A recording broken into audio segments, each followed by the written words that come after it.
political feel to it. What a great story, but also to make those two ladies come alive for everyone. That's the kind of history that gets forgotten so quickly. Right. As people are rolling the dice and playing the and all of that, they forget how it all happened. Yeah. Was that an idea that you had, or that they came to you with, or? So this is part of the Connecticut Women's Hall of Fame that's based out of Southern. They induct 3 women each year into the Hall of Fame.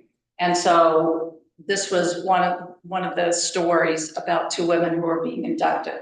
So I've done this for 17 years now, and this was 2019. And so this is one of the stories about lost history that may just, people may never be remembered unless somebody documents it. So I was very, very interested in this story. So it really, I've been working now on this project for another 5 years, but that was the beginning of it. I was remembering, because I was a news reporter at Channel 3 at one point, and before I went to New York, and I was remembering, I think President Reagan tried to veto the recognition of initiative, because he said it's going to get other tribes the same idea. Yeah, and it was Senator Lowell Weicker, a member of the same party, who stood up and said, "No, I'm going to pull.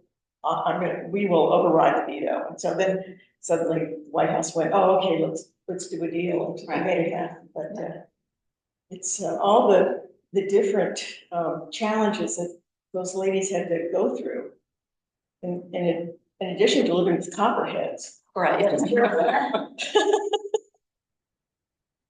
And one of the things I love about this story, having grown up in Connecticut and never hearing one thing about any Native people. I don't know if anybody had the same experience, but you just don't hear anything about Native people. And I've been doing historical documentaries in Connecticut for over 30 years and having gone to school here. So I was thinking, this is really strange, that why haven't I heard this history? It's so interesting.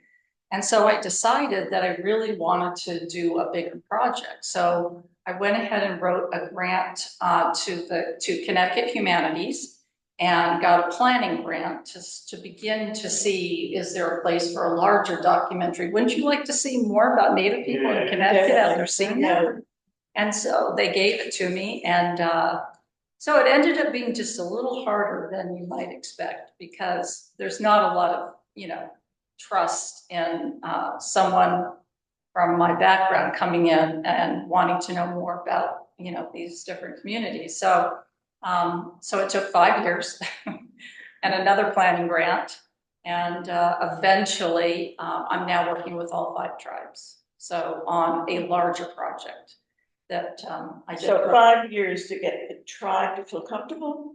Yeah. How do you do it? So yeah, so there's, just the basic is that there are 5 recognized tribes in Connecticut. Most people don't know anything about tribes. So the basics are two are federally recognized, and the other 3 are just state recognized. And it's a total of about 5,000 people. So you can understand out of 3.6 million people, well, that's why you don't really hear, because, it's just enough for everybody to try to keep jobs and keep housing and keep the children in daycare and keep, there's a lot going on that they're just trying to make sure that they stay a community. And so they don't do a lot of outreach, themselves. They get a lot of interest from outside people, but there's very few people to kind of handle it. So that's really why there's not a lot of, going back and forth, because there's just not a lot of people to do it. So that's the basics of why, there's only 5,000 people. So that's not a lot. Well, and when you think about it, as you were articulating earlier, one doesn't tend to realize and recognize the individuals in these tribes. They say, "Oh yeah, gambling," and it's sort of so associated with that, and all the other cultural, incredible ingredients and history and all of that get lost in that. Right. So you told me earlier that you have 5 or 6 documentaries coming out now that you've got So, Circulating simultaneously? right, so I have 7 film projects. Seven. Yeah, 7. So this was, after 5 years, I, wrote this, NEH grant, which, 70, it's, anyway, it's a lot of pages. It's a lot of, it's a government grant. So it's, it takes a lot, maybe 6 months to put that together. And so I finished that in August. And then every year I do the Connecticut Women's Hall of Fame, and those were 3 this year, and I just finished the last one on Friday, so that was the 4th. Then I'm working with a filmmaker who is a physicist, and she's working on a film out of Michigan State University about the Department of Energy's new rare isotope beam facility out of the university. And she wasn't that experienced as a filmmaker, so I went in to help her produce it. So that's been 3 years, which just ended at the end of August. And then I have 2 more, one with Yale on the history of the Kerner Center for Emeritus Faculty, and then another for another group about medical assisted suicide, and kind of the ramifications for the elderly and the disabled. And it's kind of more of a social justice issue that I usually do. I usually stick to just history, but it sounded very interesting. And when I can learn something new, I'm usually interested, like, what is that all about? I haven't heard of that. So have you seen any of the footage from the public hearings on that subject? I mean, it goes, and that was shocking to me is when I was still a state representative, that first one. Because there were several people who had terminal diseases who came to speak, and you thought, okay, we can get this through. And then so many folks came who had, various issues with disability and that kind of thing, who were afraid that that was going to speed their demise. They were feeling the pressure, right, because they were putting so much, they felt, responsibility on their families. And I had never, and that went all night long. First hearing went all night long until must have been like 9 in the morning. So all night long with so many people coming forward. And I'd never seen anything like that. But and that, when you think about all that's going on and how many states now and countries actually allow it, that's going to be a big story. Yeah. What's the, I guess you can't say it's like having a favorite child, right? You can't have a favorite child. Well, of all you've done. I mean, I loved my history of African Americans in Connecticut that I did in the 90s. And that all started because I was asked to do a film about the Amistad Revolt. I don't know if anybody saw that film in 1995, kind of started it. And then they were just coming out with the Freedom Trail back in the 90s in Connecticut. And I looked at the brochure and I said, and, Filmmaker, I said, this is a film, you want to see the sites, you want to see the old photographs. The brochure wasn't really enough, I thought. So I got a grant to do that. And that was the first Emmy Award after 19 years of trying. And so that was the Freedom Trail. And I said, this is a bigger film. Although maybe I wasn't the person to do it, I guess I was, in that I was kind of typical of most people's understanding of what African-American history was in Connecticut in the 90s. And there was really nothing being done at that time. So I hired, Frank Mitchell, who's African-American, to write it. And so it ended up being 2 1 hours, and that was 3 more Emmy Awards. It was just so. Where was it seen? That was Connecticut Public Television. Yeah. So everything I finish, I just give to them. So it's labors of love, and just put it out in the world. You ever retain any ownership? No. Wow. And then but I still didn't get called by Yale to, can you show it at the National Teachers Institute at Yale? Because we want teachers around the country. This is 5 years ago. So, I feel like it was used in a lot of school systems and for a lot of teaching. And so, it's done a lot of good in the world. So I love that. I will say now the Native Project, it may end up being, just as important, because I don't think people in Connecticut know anything really about Native people and the struggles in Connecticut. And the fact that Connecticut has done every single thing it could to take away the land, get rid of the people, and, just completely hopefully get rid of every person who's native. It's really amazing the steps you heard. They wouldn't let anybody not only not build a house or give it to a relative when they died, but they couldn't fix the roof. They were trying everything to get them off the land because they wanted their land. I mean, it's so sad. We think of us as being the Constitution state. Well, and I think of Billy O'Neill, Governor O'Neill, that he had to take over when Ella Grasso had to leave. She was terminally ill. And he was a tavern owner in Haddam. And, everybody thought he was like a regular guy. And that he would keep pursuing that is pretty shocking. But I guess that was sort of business as usual at that point. Yeah. Wow.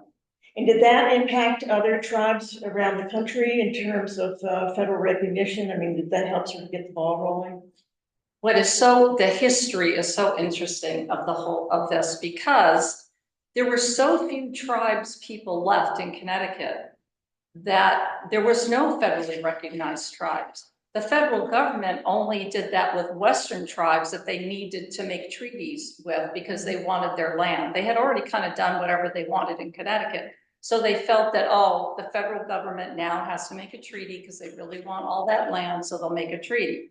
It wasn't until the 1970s that people, mostly it started with lawyers of Native descent, realized, why is it that Connecticut, they have tribes that are sovereign nations that are their own countries. Why isn't it that they have federal recognition so their land can be protected? And then when they actually looked at it and saw that states just sold their lands, and there was a federal law saying that the state could not sell Native people's lands because it's federally regulated. And so all that land was not the Connecticut's to sell. And so that's how the whole ball started rolling with Mashantucket Pequot's getting recognition. And then Mohegans went in to get recognition. And really the other three tribes all got recognition. And then it was taken away. And we all know why.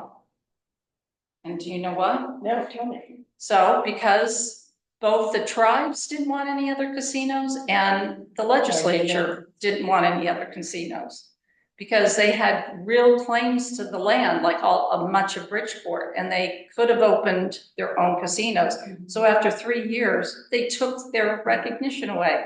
And most of the tribes, the co-producer on my project is Eastern Pequot. They just wanted to be able to apply for federal grants, because then they can get housing and all the money that they need to build a community center or build themselves housing. So that's what they really wanted it for. Now that's an overstatement because maybe some of the tribes did want to build a casino, but that to me is a very interesting. Well, I remember still being in New York City at this point. I remember Donald Trump got involved with the Bridgeport one. He wanted to build a casino there, and so he was trying to do a deal with the Native community there. And, they turned him down. Yeah. So when you begin to put one of these together, I mean, it's so you have a business. What's the model that you work on? Because it feels like you're doing your core business in addition to doing these documentaries. I mean, you're trying to make a living in addition to all this other stuff. So how does that work? Yeah, so I have my own production company, Karyl Evans Productions, since 1999. And, I have a lot of commissions because people have gotten to know my work after, I did probably 6 feature documentaries for public TV, including, the African Americans and the history of Connecticut cities and the history of crime and punishment. And in Connecticut, I did all these long form documentaries. So then people really, luckily, have just come to me, and I've been commissioned to do project after project. Connecticut Women's Hall of Fame started in 2006 with the 3 films a year, and they're short, these little 79-minute documentaries. They not only use them for the biggest fundraiser for the year to raise the money for all of their staff for the year, but they use them in schools all across the state, all year round as educational tools. So they'll pick, women let's say in the arts, and then it will be Annie Leibovitz and Jane Pauley, and Lucia Chase, who started the American Ballet Theater. So then they do a program on women in the arts, women in business, women in science. And so I like the way they're used. I was a full-time professor. My mother was a professor for 50 years. I'm really into, it's all about education to me. So if there's another use for the film, I'm always very interested in how else it's going to be used. So, but then I have the projects I want to do, like the history of African Americans and the Native Americans. And nobody's, got money. Nobody's saying that they want that. So then I have to start writing the grants in order to get the money to do these little projects, including the Beatrix Fearing one, which was the one you saw. Yes. And I just thought this woman, who is a landscape architect, born in 1872, no one will ever know who she is. And she designed 75% of Yale University, where I'm a fellow. Why is it that no one knows about her? And so I took my little film, just much like this, and I made it into a 40-minute film. And just before COVID, I showed it I had a 2-year tour with the film, and I showed it in 80 different cities all over the country, because I'm in the Garden Club in New Haven, and I had all these contacts, so I was able to show it all over the country, including the Garden Club of America, and they have 18,000 members, so it was a good project, but I basically did it for free. And that was, weren't you all over the country shooting that? Yes, every time I would be asked to go somewhere, say Los Angeles, I would find out all of her sites she did in that area, and then go and do more, usually photography, because it was just me. And so doing film and interviews, you really can't do that and make it look professional with one person. But it kept on adding to it and adding to it until it was more complete. And then you said you had go-to people that you go to finance some of this. That sounds very expensive. Yeah, there's no financing. It's just me. So just good. And so explain that. Having made a lot of documentaries myself. Yeah. There's got to be financing. So, wow. So you just go? Yeah, they pay me to come and to give a talk. Okay. So I've got the airfare, but then when I get there, I just take my camera. Yeah. And I go, I know what to do. We use their archives for 2 days and figure things out and take photographs, and then I'll go out and see that was a master plan. What did Beatrix Fearing actually add? And my first degree is in horticultural landscape architecture. And, I'm a master gardener, and my mother's a plant geneticist. So, there's a lot of plants, and my dad was an agronomist. So I'm very interested in gardens and landscape architecture. So I do know quite a bit. So when I get there, I can figure things out pretty fast. Wow. So it's a lady with a camera running around in all of these places. That's really something. That's really something. Wow. So what's next after these 9? Is it 9? No, 7. Yeah. Well, I think I was getting ahead of myself. Yeah, right. I know you had two in the oven. I know. Well, hopefully in April, I find out that I got the NEH grant, and then I see the next 5 years working on that film, because it will take a long time. I have the permission of all the tribes, and I've interviewed 3 people from each tribe about what they think should be in a film. So the pedagogy in making this is different than anything I've ever done in the native film, because before I really got started, I really read a lot about how do you really work with Native people. And so normally in documentary filmmaking, people are very excited to get their stories told. And, finally someone's going to tell our story. Well, so I went in and, I needed to learn a lot about how do you approach people and the kind of respect you need to have, and the kind of, you really have to learn a lot about their culture, because, you can't just go in and assume things. I'll tell 2 stories about how people just assume things about the Native population in Connecticut. I had one person who said, "Oh, can you get me a Native person? I need them to come and talk about climate change. And we're doing this big symposium in Fairfield." And I said, "Okay, well, how much are you paying them?" "Oh, no, there's no money." And I'm like, okay, so this person probably has a high school education. There, you want them to drive 2 hours to Fairfield and 2 hours back, and you aren't planning to pay them, and you live in Fairfield? You know, so there's just a kind of a bit of an arrogance about, oh, they're just there for, us to mine, what we They should want be out. thrilled to have the opportunity. Yeah, so there has to be a real humbleness, and you really have to approach it in a very humble way. The other one was, I was on a Zoom with a very well-known museum. There were 5 people who worked in the museum, and they were all at their offices at the museum, and they had called a few Native people to be part of the Zoom, and I was asked by the co-producer of the film to be there. And they basically said, we would like to have curators. We would like each of you to go to your tribe, curate all the art, and then bring us a couple pieces that we can include in a show we're doing. And I said, and what are you paying the curators? And they said, oh no, we're not paying them anything. And I said, look at you, you're all sitting there in your museum jobs getting paid to be here, but you want the Native people to go out and spend all that time curating a show for you? So it was just very arrogant, the approach to Native people. So, I feel kind of like an advocate and an ally when I see kind of the abuses. And so it's just really important to me to do this in a very thoughtful way. So instead of saying, oh, I know how I want the film to go, instead, with the help of a Native liaison who I hired, we asked each tribe person, what would you like to see in a documentary about your tribe? What's your most important history? What's the most important current events that are happening now? Let us know. What do you think?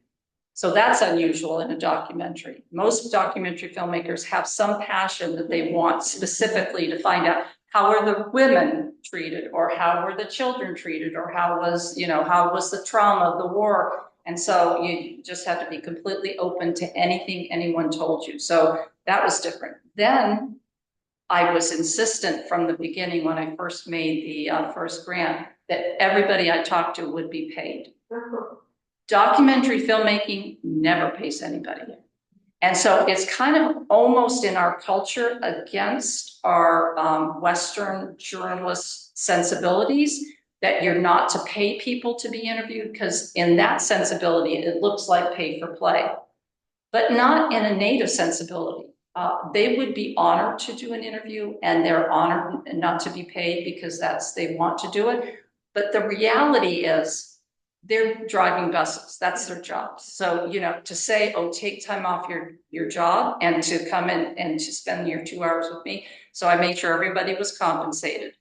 Then the transcripts, that's the other thing. You know this very well. When you're interviewing somebody, you're almost hoping to get something kind of interesting that maybe they weren't thinking they would talk about, but you have such a good relationship that they can not confess, but they confide in you, but you've got it on tape. So, but what you do in this case is you hand them back the transcript and say, what would you like me to take out? That you never want us to know, you don't want anybody to see this, you said it and it's an error, or correct it and we'll correct it in the transcript, and we'll take out anything you didn't feel was appropriate for you to say. And I will never give this transcript to anybody outside of you. So there's so many different ways that I've learned to work with Native people that I hope is more respectful. I so honor you. Oh, thank you. Thank you. I noticed I had done something with the Mohegan tribe years ago, and I hadn't realized how competitive the tribes are with one another for telling the story and how the story gets told. And of course, Mohegans began with Uncas leaving the Pequots and beginning a new tribe. So that was sort of, I stepped into that. I was like, uh-oh. I mean, you can just see there's still some old unresolved. Yes, I mean, they're very political. Mhm. There's a lot of politics between them. I've never seen any competition of anybody wanting to tell their story yet. But definitely there's a lot of old, things that happened that the tribes fought against each other. Mhm. And so, and Pequots, you know, Mashantucket Pequots and the Eastern Pequots are the same tribe, but one got federal recognition and one didn't. So, you know, that's ridiculous right there. So of course, you know, one's struggling and one's got a huge casino. So there's going to be some, you know, difficulty, I'm sure, between the tribes. Does anybody have any questions? Now, what's I know you mentioned a lot of things there, but what were the big pushbacks from these tribal members for you coming in, like I'm just, Yeah. since you're so open, or maybe become more open, or I don't know. So the question was, what were the pushbacks? It's interesting because after I'm the kind of, you know, I didn't want to ask anybody in any of the tribes to do anything for me before I had a grant and money to pay them, and it was a real project. So once I got the grant, that I worked with, you know, several people that had a lot of knowledge of Native culture. The first person we called, and she was a culture keeper at one of the two federally recognized tribes. And she said, "Oh, you should have called me sooner." And we're like, "Wait, you're our first call." "Oh, but you did the grant without us." And I was like, wow, okay, you know, yeah, but I didn't feel it was appropriate to ask somebody from a tribe to work on a grant when I had no money. So that was a little bit of a pushback. I think when we went back 3 years later, and said, "We still haven't written one word, and would your tribe like to be involved?" Eventually they became involved. But they didn't like that I had not consulted them before I wrote the grant. It's as if you knew it was going, you had an agenda before they granted. Yeah. And, you know, I know there's a lot of mistrust for a very good reason. So, you know, I just had to say, okay, well, I learned from that. And, but it is hard to figure out how to approach each tribe. Each tribe is very separate and has their own, you know, constitution, their own tribal government, their own, you know, it's very complicated to figure out who to go to and to get word back. I think there are competitions within the tribe to lead the tribe. Let's get into that too.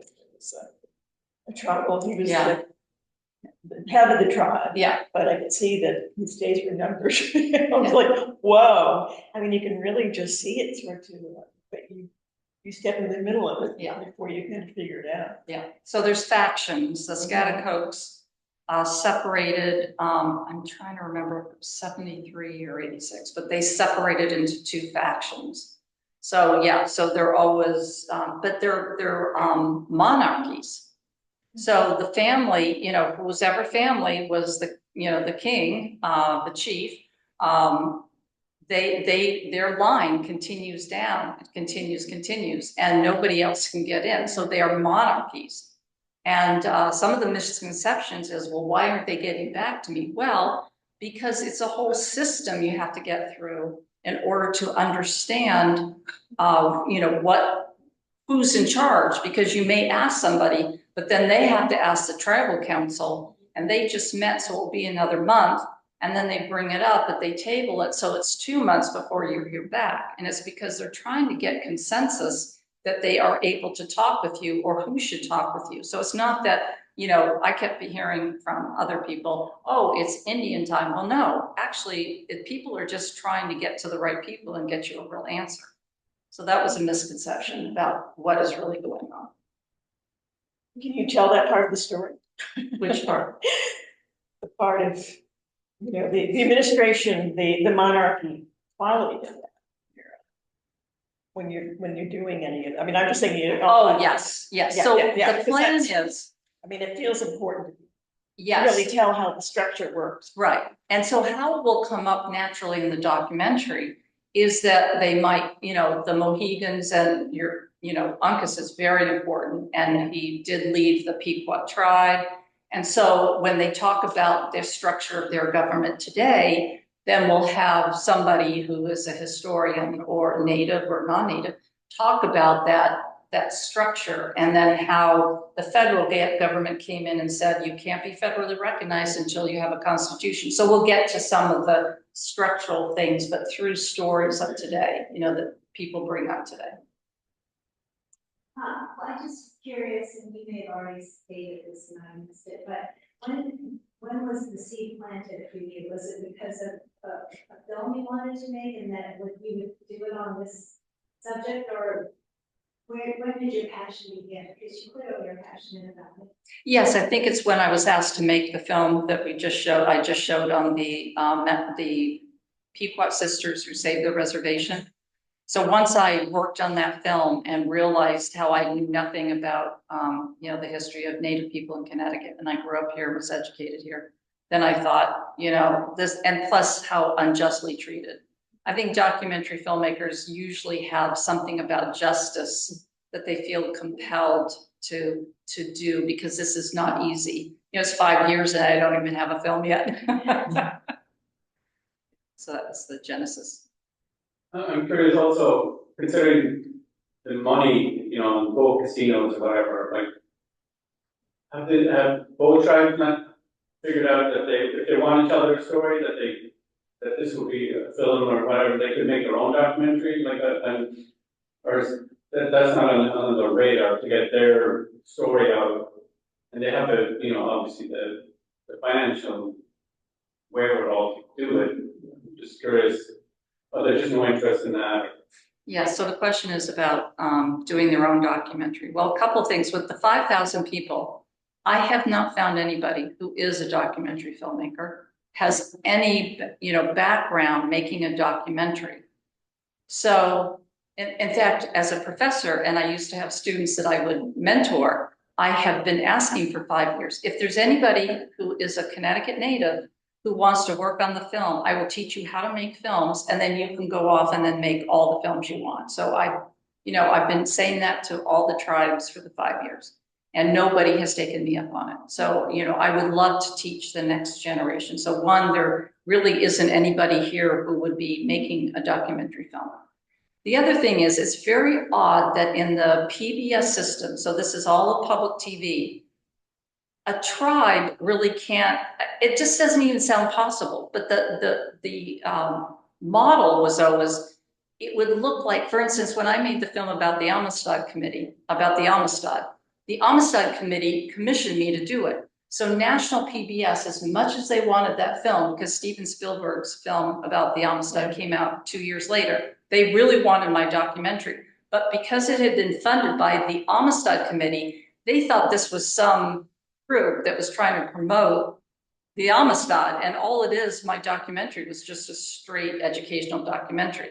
So what they're thinking is, oh, if a tribe funds their own film, they'll say only the good things they did. It won't be, so, you know, objective. And we need somebody from the outside to tell it, you know, could be native, non-native, but not somebody within the tribe that will say the history they want.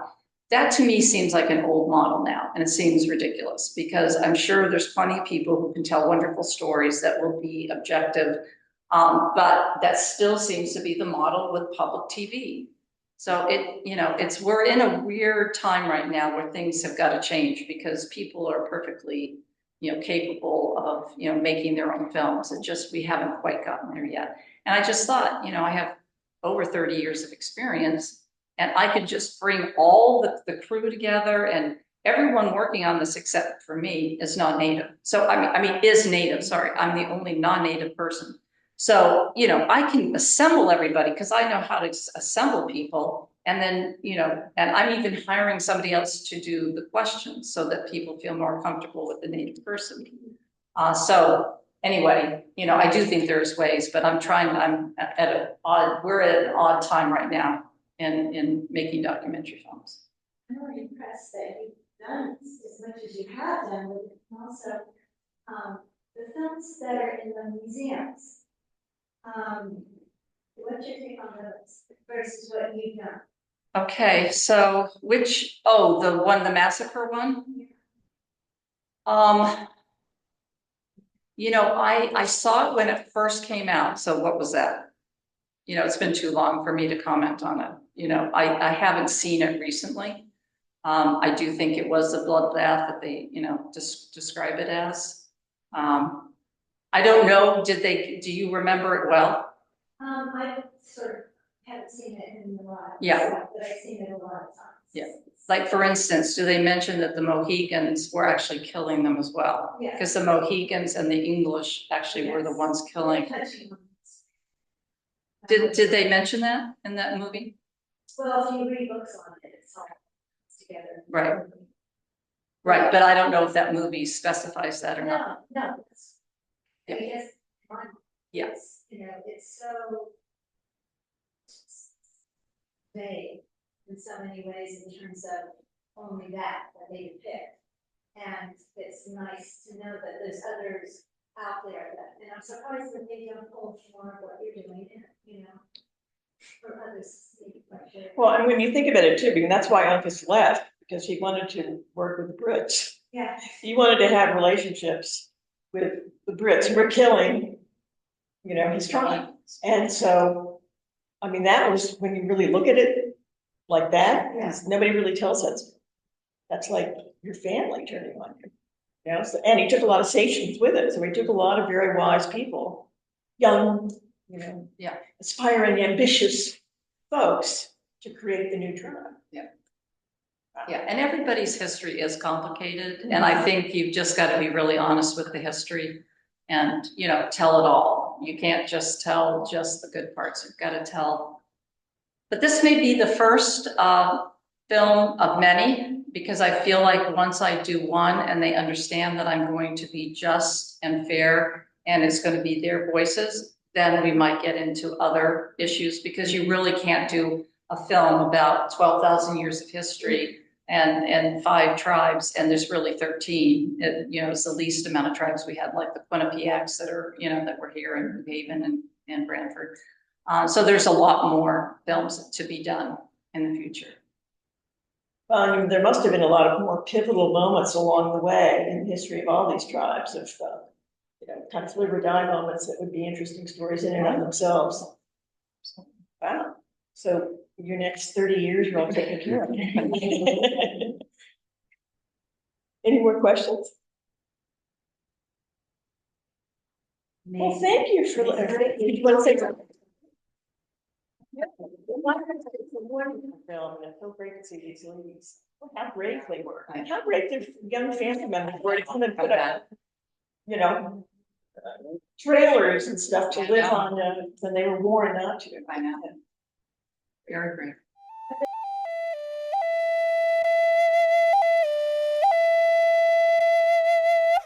Pequot sisters Martha Langevin and Elizabeth George Pluff are widely credited with saving the very existence of the Mashantucket Pequot Indian Reservation by refusing to move off their land. The sisters' story is one of tenacity and sacrifice, the women living off the land for decades in order to save their ancestral home and their cultural heritage. Where we're sitting, this Mashantucket Museum would not be here. Foxwoods would have never been built. There would have been no bingo. There would have been no community center. There would have been no housing. There would have been nothing, zero, if it hadn't been for those 2 ladies. The 2 of them lived off this land to hold this land for us. They both played separate roles. Matt's role was that she was a protector of the land here. And she always say, go do what you got to do. So if my grandmother had to go up to Hartford or wherever she had to do what she had to do, Matt, she said, I'll be sitting right here in this chair with her shotgun. I don't think Matt's legacy or my grandmother's legacy would be even talked about if they didn't have one another. Because if they didn't, I think they would have, one of them would have had to have left.